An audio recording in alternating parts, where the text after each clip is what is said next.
The Biden administration bans horse patrols at the border. The Democrats struggle to put together their giant budget, and AOC cries about Jews defending themselves. I'm Ben Shapiro. This is The Ben Shapiro Show.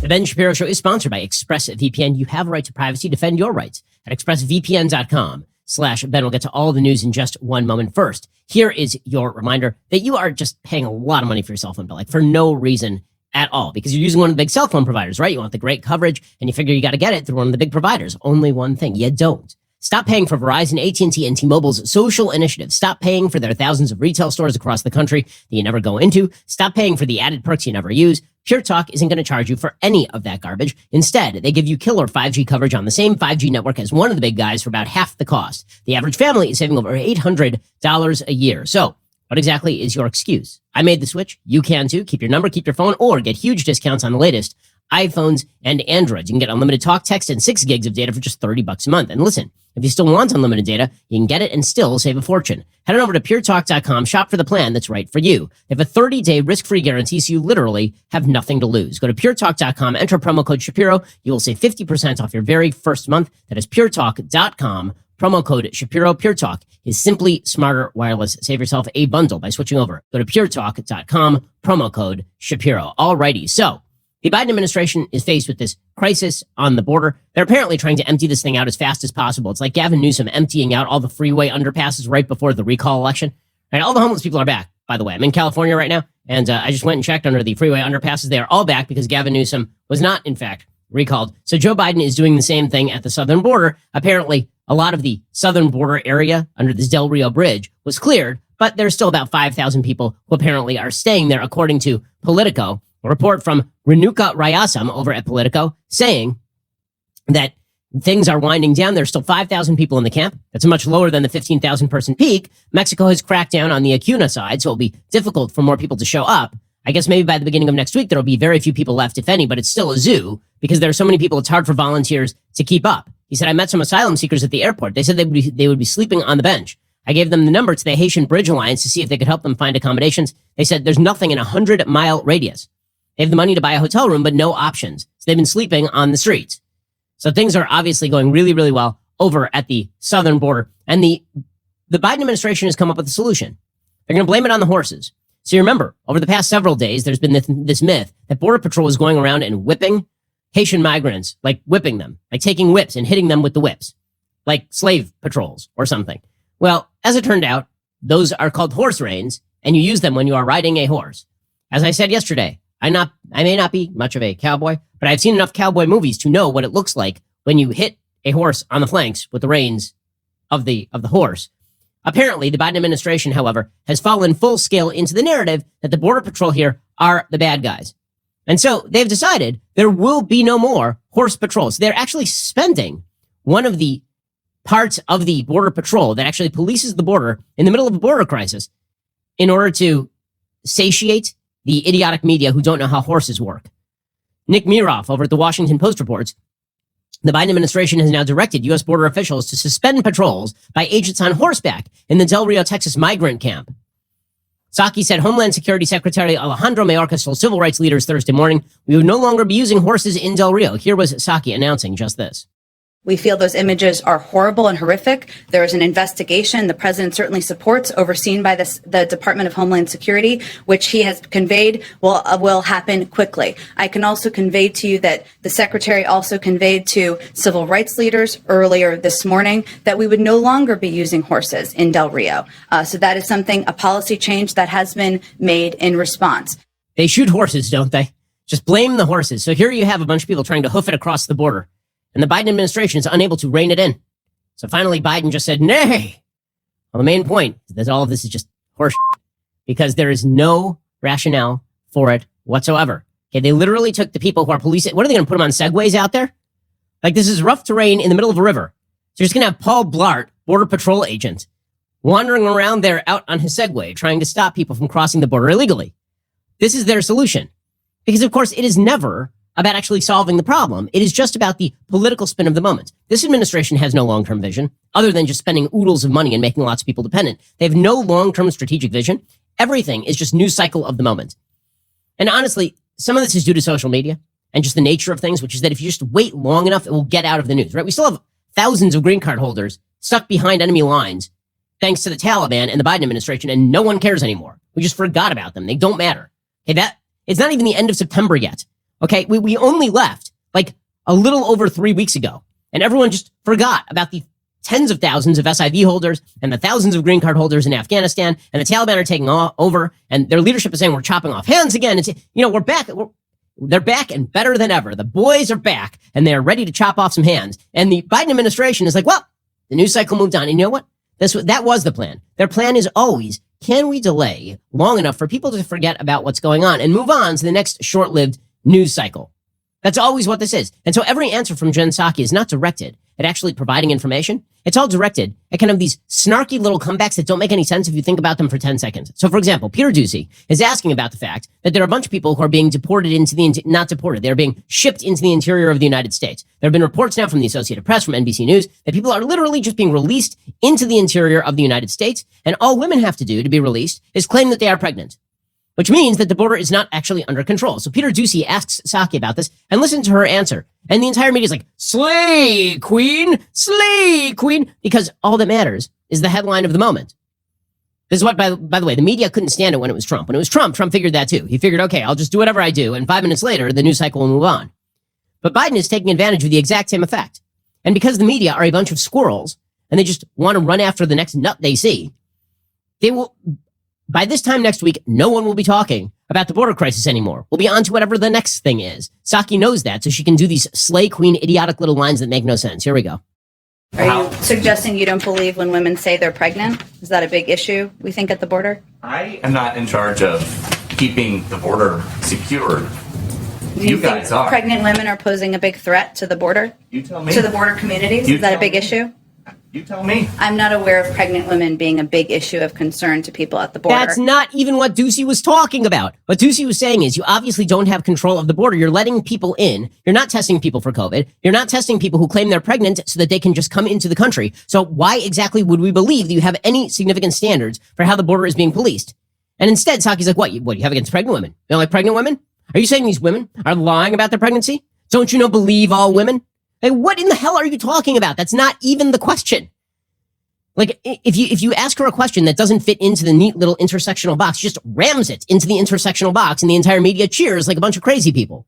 Meanwhile, you got this administration ripping its own Haiti envoy. So there's a special envoy to Haiti. The special envoy to Haiti quit because they looked at the Biden administration policies and they said, this is idiotic. Either you got to let people in or you got to not let people in, but you can't do this sort of half-assed routine. So Psaki just starts ripping her own Haiti envoy. Imagine if the special envoy to Haiti under Donald Trump had quit. And then Trump had gotten up and been like, that guy's an idiot. He doesn't know anything. He's the worst. It'd be like, look at him disrespecting members of his own administration. Look at that. What violation of norms. Here's Jen Psaki just doing this and everybody going, okay. Special Envoy Foote had ample opportunity to raise concerns about migration during his tenure. He never once did so. Now, that wasn't his purview. His purview was, of course, being the special envoy on the ground. His positions were, and his views were put forward. They were valued. They were heard. Different policy decisions were made in some circumstances. Oh, well, I guess then it's okay. Like, there's no big deal anymore. Okay, in just a second, we'll get to the fact that Democrats on the border who actually have to live in these areas are still pretty ticked about all of this, and it has not, in fact, been solved. First, if you've been having trouble falling asleep or staying asleep, one of the best things you can do is start getting enough magnesium. You probably haven't thought about that. Don't run to the store and just buy the first magnesium supplement you find. Most magnesium supplements use only the 2 cheapest synthetic forms. And since they're not full spectrum, they're not going to fix that magnesium deficiency or help you sleep better. There are actually 7 unique forms of magnesium. You have to get all of them if you want to experience the calm, sleep-enhancing effects of magnesium, which is why I recommend Magnesium Breakthrough by Bioptimizers. You can simply take 2 capsules before you go to bed, and you will be amazed at how much better you sleep and how much more rested you feel when you wake up.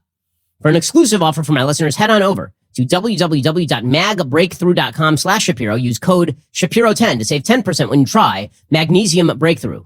And one more thing, for a limited time, Bioptimizers is also giving away free bottles of their best-selling products P3OM and Mass Enzymes with select purchases. So head on over to www.magbreakthrough.com/Shapiro now. Get your exclusive 10% discount plus the chance to get more than $50 worth of supplements for free. Go check them out. magbreakthrough.com/Shapiro. Use code Shapiro10 and save 10% when you try Magnesium Breakthrough. Okay, so even Democrats are looking at the Biden administration and saying, this is ridiculous. Democratic Representative Frederica Wilson, who until now was most famous for wearing crazy hats, she says Haitian immigrants are showing up because they hear that the border is open. There are cottage industries that have grown around the border where we have people, smugglers, who are passing information to Haitian refugees, Haitian immigrants that come. The border is open, so they have saved their money. They have paid. And that is Frederica Wilson, a Democrat from Florida. Democratic Representative Henry Cuellar is saying the same thing. He's saying, listen, remember that time when they sent Kamala Harris down here and she was supposed to solve everything? It turns out Kamala Harris has never been able to solve a single thing. You point out these tens of thousands of Haitian migrants that we know about in Latin America, possibly making their way north, hoping to get to the border between Mexico and the U.S. In the wake of Vice President Harris's trip to Latin America, what do you think the impact has been? Has anything changed? Without due respect, no. No. Without due respect. Very harsh words there from Henry Cuellar. Of course, nothing has changed because the Biden administration has no actual policy. They just have what can we do at this moment to just get beyond what exactly is the issue. Whatever we can do at this moment to get beyond the issue. Okay, so what is the actual long-term vision here? As I've said, there's no actual strategy here. There is a long-term vision. The long-term vision is, what if we just tax the living hell out of everything that moves, tax it until it dies, and then we use the roadkill? What if we just do that? We'll just tax everything that moves, and we'll spend ungodly amounts of money effectively nationalizing half of American industries through regulation. Right? Either overtly nationalizing industries, or by expanding things like Medicaid and Medicare, or actively using regulation to the extent that effectively the government has prevented you from all of your property rights being exercised. Right? The right to property is not merely the right to own a thing. It is the right to dispose of that thing. It is the right to use the thing. If the government gets rid of many of the sticks in the bundle of property rights, effectively, it is no longer your full property. This is part of Joe Biden's actual proposal, right? You will not be in control of your own economic freedom. You will not be in control of your own economic life. And he justifies all of this with just pure, idiotic, envious class warfare. So he tweeted out again today. It's just his shtick. He is just Bernie Sanders now. Quote, "Folks, I don't want to punish anyone's success, but those at the top have been getting a free ride for far too long. We're going to change that." It's just pure envy. It's pure class warfare politics. Now, none of this applies to Joe Biden himself. According to a report in the New York Post, quote, "Republicans say a new nonpartisan report indicates President Joe Biden improperly avoided paying Medicare taxes before he took office, raising eyebrows and the possibility he now owes the IRS as much as $500,000 in back taxes. Biden is leading a Democratic push for a $3.5 trillion bill to subsidize childcare, education, and healthcare by targeting tax avoidance. But a House Ways and Means Committee drafted the bill would end an accounting trick apparently exploited by Biden and boost IRS funding for audits. According to Jim Banks, who is the chairman of the Conservative Republican Study Committee from Indiana, Joe Biden wants to raise taxes by $2.1 trillion while claiming the rich need to pay their fair share. But in 2017, multimillionaire Joe Biden skirted his payroll taxes, the very taxes that fund Medicare and Obamacare. According to the criteria provided by the congressional research to my office, he owes the IRS and the American people hundreds of thousands of dollars in back taxes. Every American should know about Joe Biden's tax hypocrisy. By the way, it doesn't just apply to Joe Biden, it also applies to Hunter. And remember, Hunter Biden is only rich because daddy is Hunter, is Joe. That's the only reason anyone has ever heard of Hunter Biden, who's a derelict and a terrible person, and I know, a wayward child. We're supposed to treat him like a wayward child, even though he is like 16 years older than I am. We're supposed to treat him like he's a wayward child. He's well into his 50s at this point. Okay, but apparently Hunter Biden, when he's not trying to sell his finger paintings for millions of dollars in a pretty obvious bribery operation, when he's not doing that, apparently, according to Business Insider, he's attempting to leverage his daddy's job in order to make money. And this goes all the way back to when his daddy was VP. According to Business Insider, 2 previously unpublished emails sent by business contacts of Hunter Biden indicate the president's son requested an annual retainer of $2 million to help recover billions in Libyan assets frozen by the Obama administration. The emails obtained by Insider during reporting on an unrelated matter are not connected to the controversial emails from Hunter Biden's laptop. While it appears from the new emails that the Libya deal was never consummated, the document offers a window into the mechanics of Beltway influence peddling and the stock that was put in Biden's political connections, particularly his relationship with his daddy, who was VP at the time.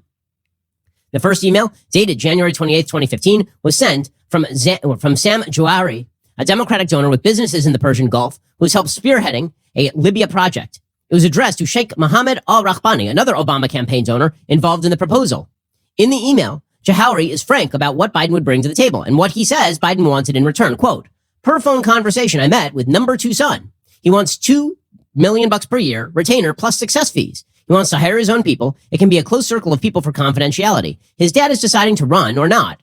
His positives are he is chairman of the UN World Food Program, son of number 2 who has Libya file, access to state treasury business partners, Secretary of State John F. Kerry, son, and since he travels with dad, he's connected everywhere in Europe and Asia.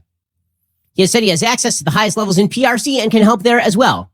His negatives are that he is alcoholic, drug addict, kicked out of the U.S. Army for cocaine, chasing low-class hookers, constantly needs money liquidity problems, and many more headaches. We should meet in G-Strad or London to decide next steps. So, I mean, that's a pretty accurate summing up of everything related to Hunter Biden.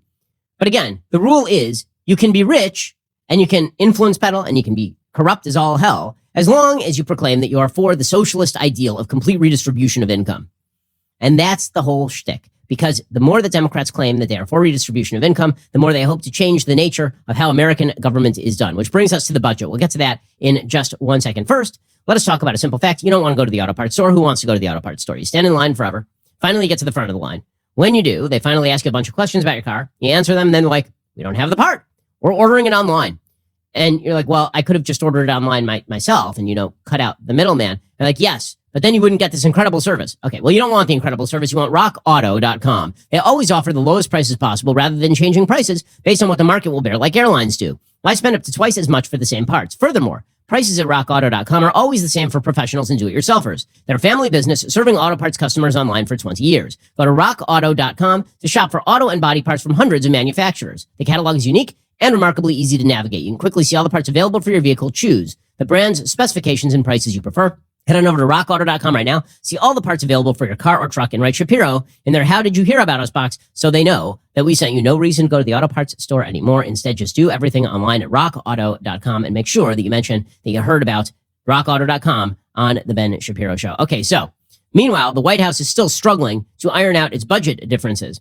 According to Politico.com today, Democratic leaders' efforts to infuse momentum into turbulent negotiations over President Joe Biden's social spending plans are falling flat so far with key players on Capitol Hill.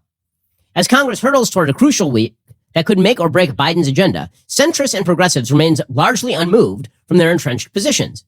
That leaves Speaker Nancy Pelosi days away from a vote on a $550 billion Senate-passed infrastructure bill without a clear path to passage. So you remember that there is this bipartisan infrastructure bill. The kind of bare bones infrastructure bill passed by the Senate is $550 billion. Moderates are demanding that she hold the vote because she promised she was going to do that. Progressives are calling for delay, and they're vowing to tank the legislation as long as they don't get their giant social spending bill, the $3.5 trillion spending bill. Representative Lou Correa, Democrat of California, says, you're witnessing democracy in full bloom. Everyone wants to be heard and acknowledged. Nancy's a magician. Well, we're going to find out. Pelosi and her team hope that projecting progress in the talks, both with a framework of financing mechanisms announced Thursday and plans for the House Budget Committee to mark up the still unfinished package this weekend, will satisfy progressives enough to back off their threats. Pelosi says, we'll take it one day at a time. I'm confident that we will pass both bills. But of course, there's no guarantee that in the Senate, the giant $3.5 trillion bill is going to pass if infrastructure does pass. So right now, the progressives are saying, we will hold up infrastructure to get our $3.5 trillion bill. And the moderates are saying, pass our infrastructure, and we're still not going to vote for your $3.5 trillion bill. So that is an impasse. Senator Manchin says, we don't have any idea what they're talking about. It sounds good if they're all working towards something to present to us after all the conversations yesterday. I haven't seen it. An aide to Senator Kristen Sinema of Arizona, she said, unclear what Chuck Schumer's referring to. We've seen nothing. They haven't signed off on anything. So basically, Pelosi and Schumer are trying to just ram this through with happy talk. Even with next week's vote looming, Democrats' path forward is murky at best, says Politico, with moderates and progressives locked in a public standoff over Biden's two spending priorities.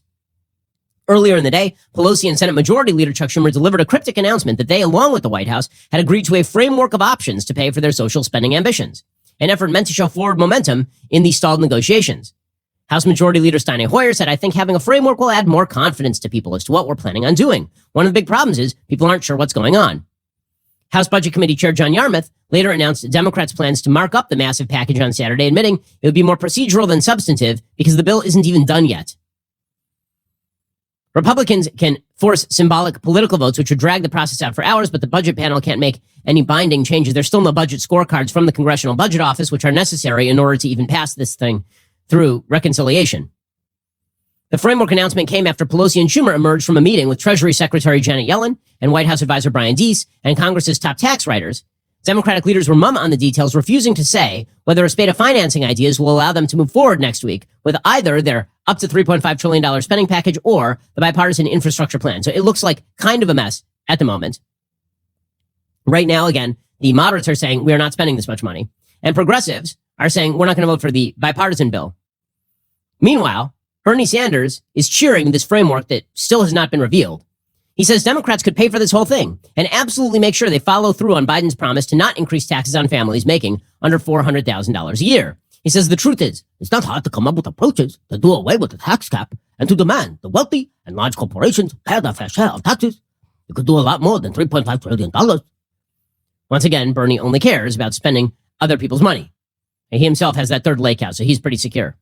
So what exactly is this framework on tax hikes that we are talking about right now? According to the Washington Post, the first word of a potential compromise arrived earlier Thursday when Pelosi and Schumer said the party had worked with the White House on a menu of options, but the reality is a little bit more complicated, reflecting instead that talks continue on some of the thorny issues. In some areas, Democrats have already agreed. They want to raise the top tax rate to almost 40% from 37%. But on corporate tax increases, lawmakers want to raise rates but don't see eye to eye on the amount. And of course, they want to radically increase the capital gains tax, which is something that Joe Biden is pushing really hard and then is lying about.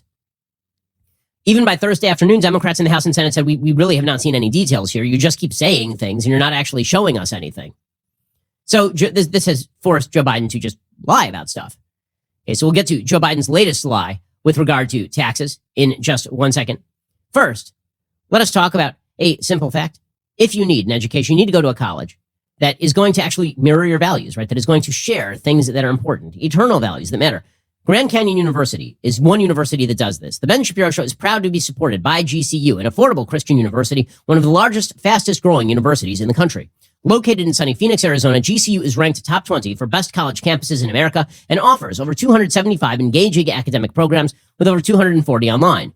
GCU integrates the free market system with a welcoming Christian worldview perspective into its academic programs so you can put your faith into action and help transform communities. In 2020, GCU students received over $290 million in scholarships, with many attending GCU for less than the cost of a state university.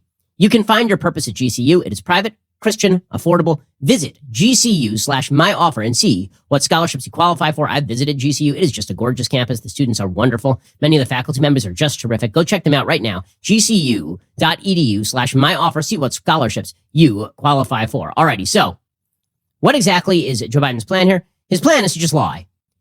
So Biden and the Democrats have now put out a report suggesting that the wealthiest 400 families in the United States are paying an average income tax rate of just 8.2%. This is according to a new analysis from the Biden administration. Well, there's only one problem with that, which is just, it's not true. It's not true at all. How do they come to that 8.2% number? Well, they lie. The analysis estimated billionaires paid 8.2% of their income between 2010 and 2018, including on forms of income that go largely untaxed. So in other words, they are saying that billionaires paid 8.2% of their income. They're defining income as stocks, as bonds, as capital gains. Now, as anyone who knows anything knows, capital gains are not in fact income. By this metric, you can pretty much skew any stat ever, right? You can say that Bob down the street, who has paid no capital gains on the incremental increase of the value of his home, he is paying a far lower income tax rate than you thought he was paying. The analysis by economists from the OMB and the White House Council of Economic Advisors drew from publicly available data and said the disparity is driven largely by how the tax code treats income generated from wealth, such as income from stocks whose worth increases over time, rather than wages which are immediately taxed. Yes, that's correct, because we do tax income from wealth and investment differently than we tax income from wages. Why? Because wages become wealth. You already paid tax on that. So we're already double taxing you. Right? You got paid by your company. You then took your money and you put it in your 401k, or you went out and you got an E-Trade portfolio and you bought a bunch of stock. Now Nancy Pelosi and Biden and Schumer, they're saying, well, you haven't really been taxed enough on that, have you? It's like, well, wait a second. I already paid tax on that.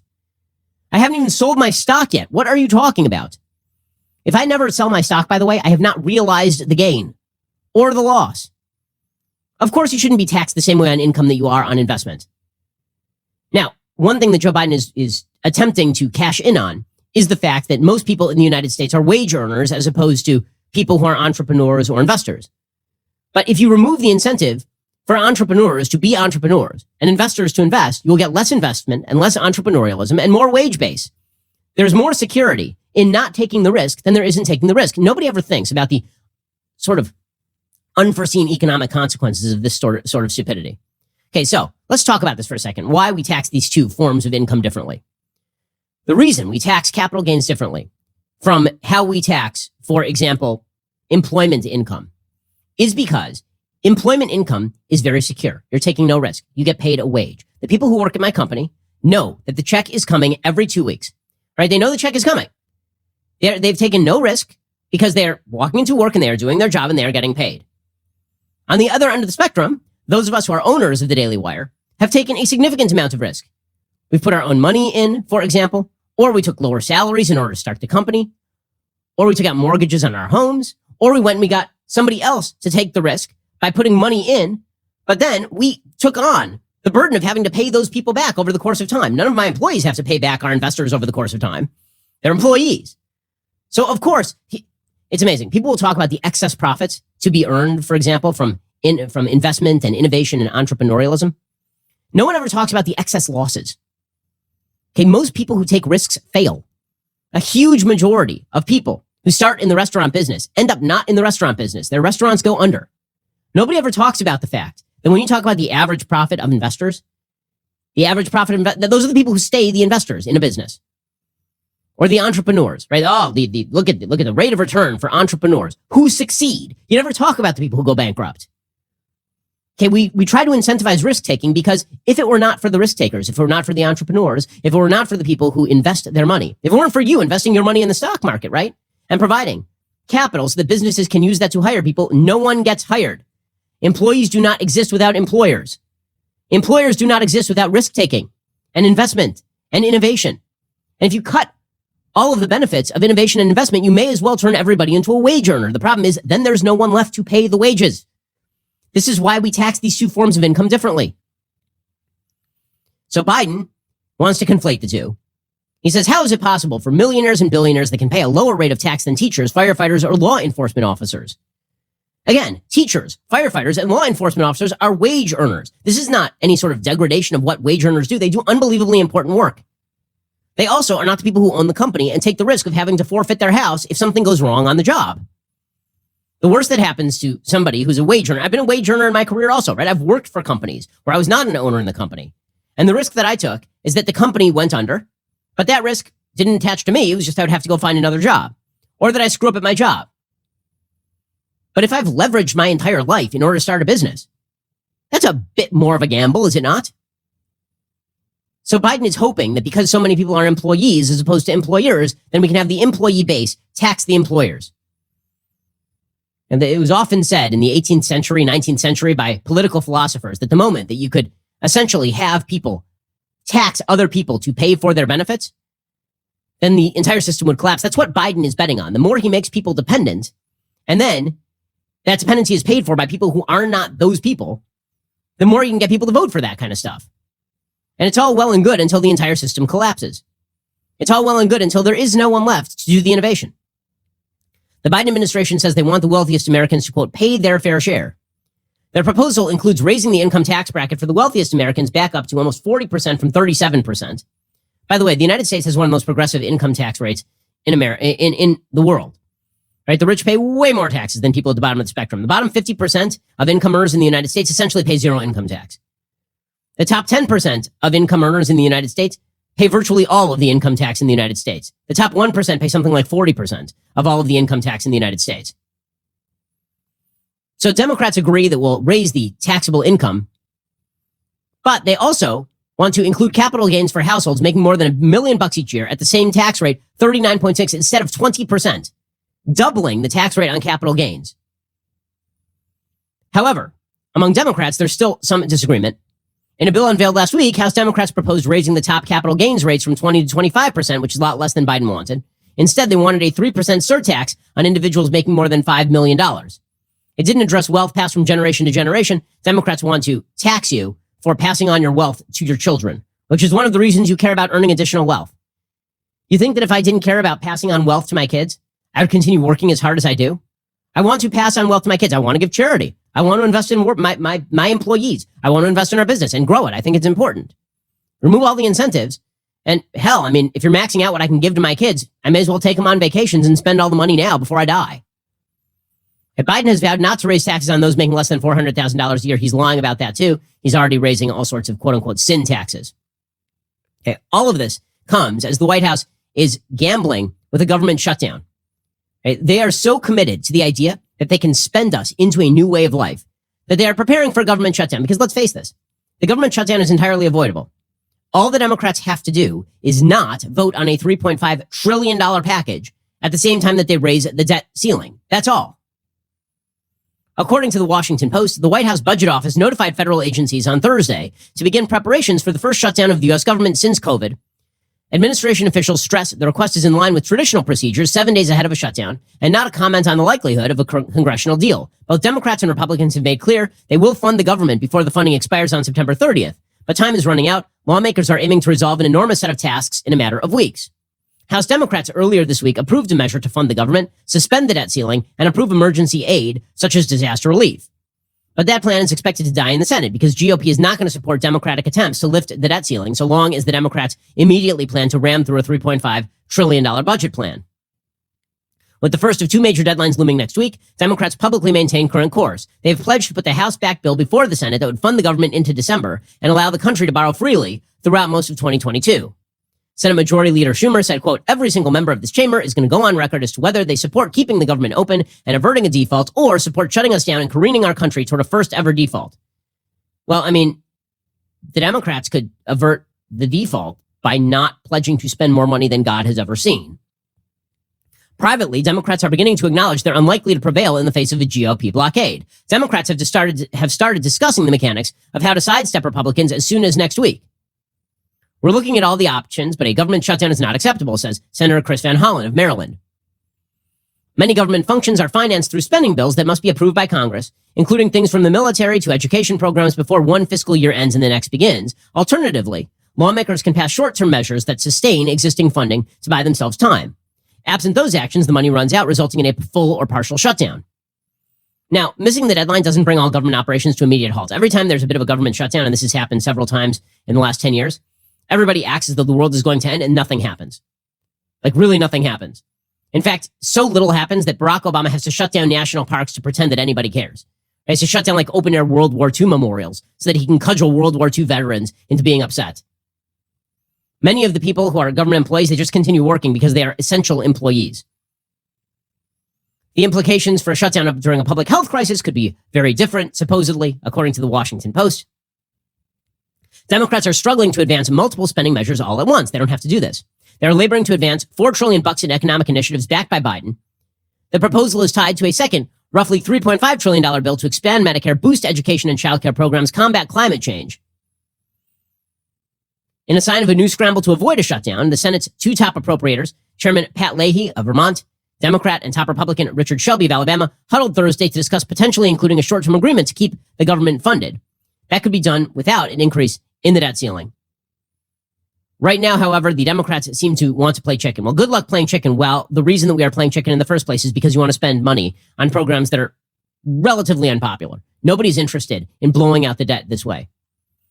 And by the way, I will note here that it is really impressive how many people on the left have used China as a model of how we should grow in the future, meanwhile ignoring the fact that China basically is destroying its own economy through debt. Like, China's had multiple debt crises over the past 5 years alone, and now they're in the middle of another debt crisis. According to the Wall Street Journal, the current 2021 Evergrande crisis puts the Chinese in a very bad situation because the Chinese have invested too heavily in housing for too long through housing subsidies, so they're experiencing their own 2008 over there. It turns out that debt-led growth is generally a prescription for failure if you never rein in the spending. Okay, in just 1 second, we'll get to the latest with regard to funding priorities, because it turns out that AOC is crying again. We'll get to that in a second. First, let us talk about a thing this is such a cool device. It really is cool. So my wife tends to get really, really car sick. And one thing over time that we've tried is Relief Band. It's an FDA-cleared anti-nausea wristband. It has been clinically proven to quickly relieve and effectively prevent nausea and vomiting associated with motion sickness, anxiety, migraines, hangovers, morning sickness, chemo, and so much more. The product is 100% drug-free. It's non-drowsy. It provides all-natural relief with zero side effects for as long as necessary. The technology was originally developed over 20 years ago in hospitals to relieve nausea from patients, but now, through Relief Band, it's available to the masses.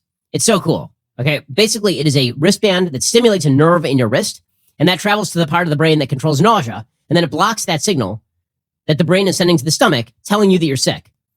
It is the only over-the-counter wearable device that has been used in hospitals and oncology clinics to treat nausea and vomiting.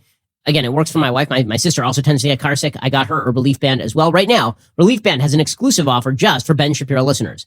Head on over to reliefband.com. Use promo code Shapiro. You will receive 20% off plus free shipping and a no questions asked 30-day money-back guarantee. Head on over to reliefband.com, RELIEFBAND.com. Use our promo code Shapiro for 20% off plus free shipping. Go check them out right now. Alrighty.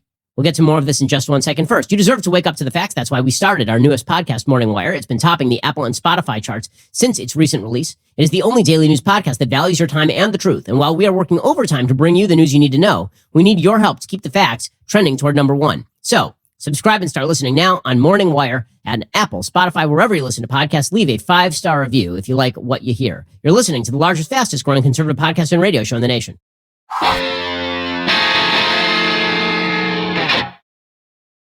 Alrighty, meanwhile, just a reminder that the squad is garbage. It's filled with terrible people. So, over the past 48 hours, there was an attempt by the Democrats to push Republicans to basically push forward spending bills by including in spending bills things like funding for Iron Dome, which is the Israeli defense system.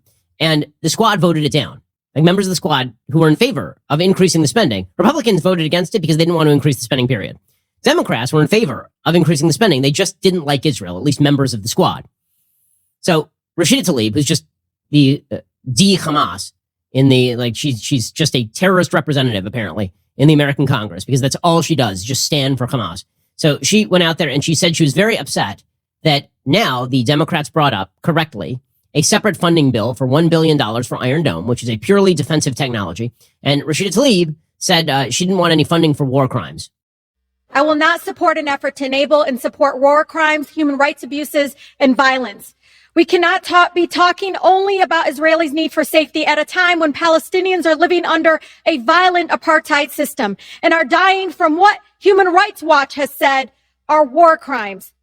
Hey, Speaker of the House Nancy Pelosi was like, the hell are you talking about? Iron Dome is a purely defensive system designed to safeguard all civilians living in Israel. The system was co-developed by the United States and Israel and has saved thousands of lives. So whatever subsidy we were paying to Israel, we're getting back in terms of the technology.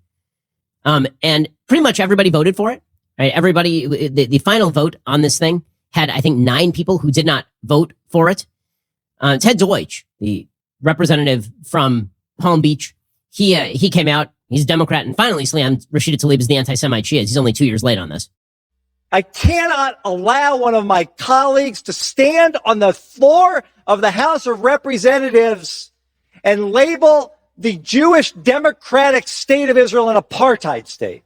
I reject it. Let's be clear. It's consistent with those who advocate for the dismantling of the one Jewish state in the world. And when there is no place on the map for one Jewish state, that's anti-Semitism. Yes, it most certainly is. And the anti-Semites include Representatives Rashida Tlaib, Ilhan Omar, no shock there. I mean, they're just openly allied at this point with Hamas.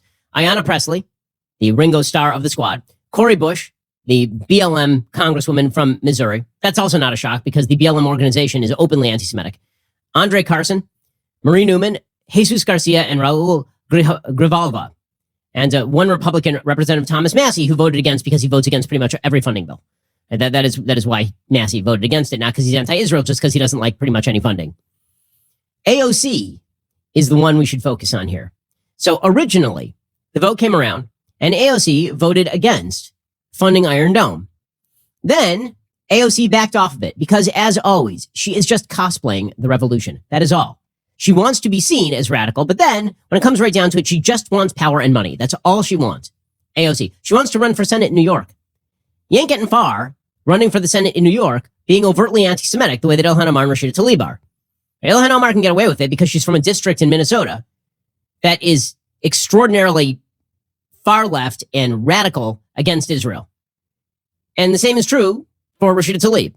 That is not true for, it may be true in her district. It is certainly not true statewide. So whatever hope she has for statewide office rests on her abstaining. So she actually abstained from this. But, she did have to cry some crocodile tears. So no tears for the people who are attempting to cross the border down in Del Rio, Texas. No tears about that. But she broke out the sobbing again after switching her vote. So she knew where the cameras were, because she always knows where the cameras are. I mean, she's like a moth to a flame when it comes to cameras. AOC made her way down while somebody else was speaking, and then pretty overtly started dabbing at her eyes because she was so sad that she had abstained from this particular bill. So terrible that Israel has defensive technology to prevent its citizens from being slaughtered en masse by a terrorist group firing rockets indiscriminately into civilian areas. Designated by Mr. Lawson, Florida. You can see her approach and she walks up to a fellow congressperson, and she's so sad. She's upset. And she removes her glasses. She knows exactly where the camera is this whole time, right? She removes her glasses and she starts dabbing at her eyes. Oh, the sadness. Oh, the pain. She is just terrible. So the squad proving itself once again. I'm so glad the future of the Democratic Party rests with these jokers. All right, we're going to finish the week with a piece of good news here. So I know that the Democrats would love to have you continue to panic about COVID for the rest of time. And in fact, you have the education secretary who just came out and said we should actually mandate COVID-19 vaccines in schools. This is Miguel Cardona. He said, not only do I support it, I'm encouraging states to come with a plan to make sure it happens. I would like governors who hold those decisions to make decisions now that vaccines are FDA approved. There's a reason we're not talking about measles today. It was a required vaccination. We put it behind us. I do believe at this point we need to be moving forward. Yes, the reason that we are not talking about measles is because measles is a childhood disease. It was not endemic among the population. The basic notion that if you mandate vaccinations for small children with regard to COVID, that you're going to wipe out COVID is silly. There's not a single scientist who believes this is the case. No one believes we are getting to zero COVID. Okay, but now we're talking about mandating for small children these vaccines, which, again, it is one thing to say for adults who have a higher risk that they ought to be thinking about taking the vaccine because the risks from COVID outweigh the risks from the vaccine. But when you're talking about the risks of COVID to small children, the risks are so unbelievably minute that you're talking about gradations of risk, and maybe a little bit of long-term testing might be a little bit better. Like, we can barely get the CDC and the FDA to agree on who should get booster shots at this point who are adults. And here you have government actors suggesting that we are going to mandate vaccines for children with regard to COVID-19, again, with regard to a disease that kids are just not dying from in large numbers. And in many years, there have been more deaths, like half of the past 10 years, there have been more deaths from the flu than there have been from COVID over the period of COVID. And yet you have the Democrats continuing to push this stuff. Gavin Newsom, the once and future governor of California, he says that a vaccine mandate is still on the table for kids. We want to continue to be vigilant. We want to continue to lean in. We still have a lot of work to do. I worry about a winter surge. And so, yes, it's now back on the table to get our kids vaccinated, 12 to 17. We're not seeing the numbers we're seeing for other age cohorts. The decision will be made over the course of the next few days. We have a lot of partners with 1,050 school districts in the state of California, the largest school system in the United States. But it is true, our health director said it today, that this is on the table. It's being debated, and over the next few days, we will come out with I'm sorry, this is ridiculous. This is ridiculous. Okay, but I told you I'd end with some good news. Here's the good news. According to the latest UK data, other countries actually have data. We don't bother to do data in the United States. We just have our FDA and CDC pretty much just pull out of their ass, and they don't have any rationale for it. Okay, here's the data from the UK. You ready? Long COVID symptoms are higher in the control group than in the COVID positive group for young children at 12 to 16 weeks post-infection. So you're more likely to have long COVID symptoms in a control group than in the COVID positive group for kids post-infection. Not only that, the woman who created the Oxford vaccine now says that COVID is unlikely to mutate into a much deadlier variant and will eventually just cause something that looks like the common cold. So there's your good news, is that we are pretty much at the end of this thing, but they're not going to stop the panic because the panic is how they get things done. Alrighty, we will be back here next week. Make sure over the weekend that you check out our brand new episode of the Sunday Special with Brett Weinstein and Heather Hying. They have a brand new book out about evolutionary biology, which is verboten in leftist circles. You're definitely going to want to read the book, and you're really going to want to listen to the podcast. I think it's fabulous. It's really just a fascinating conversation. And we'll be back here later today with an additional hour of content. First, you can't forget to end your week by checking out The Andrew Klavan Show. Drew's shows every Friday. He's got an exciting evening planned for you as always. So head on over to dailywire.com, 7 p.m. Eastern, 6 p.m. Central. Tune in. I'm Ben Shapiro. This is The Ben Shapiro Show. If you enjoyed this episode, don't forget to subscribe. And if you want to help spread the word, please give us a 5-star review and tell your friends to subscribe too. We're available on Apple Podcasts, Spotify, and wherever you listen to podcasts. Also, be sure to check out the other Daily Wire podcasts, including The Andrew Klavan Show, The Michael Knowles Show, and The Matt Walsh Show. Thanks for listening. The Ben Shapiro Show is produced by Elliot Feld. Executive producer, Jeremy Boring. Our supervising producer is Mathis Glover. Production manager, Pavel Wydowski. Associate producer, Bradford Carrington. Post-producer, Justin Barber. The show is edited by Adam Sayevitz. Audio is mixed by Mike Coromina. Hair and makeup is by Fabiola Cristina. Production assistant, Jessica Kranz. The Ben Shapiro Show is a Daily Wire production. Copyright, Daily Wire 2021. Hey everybody, this is Andrew Klavan, host of The Andrew Klavan Show. You know, some people are depressed because the Republic is collapsing, the end of days is approaching, and the moon's turned to blood. But on The Andrew Klavan Show, that's where the fun just gets started. So come on over to The Andrew Klavan Show and laugh your way through the fall of the Republic with me, Andrew Klavan.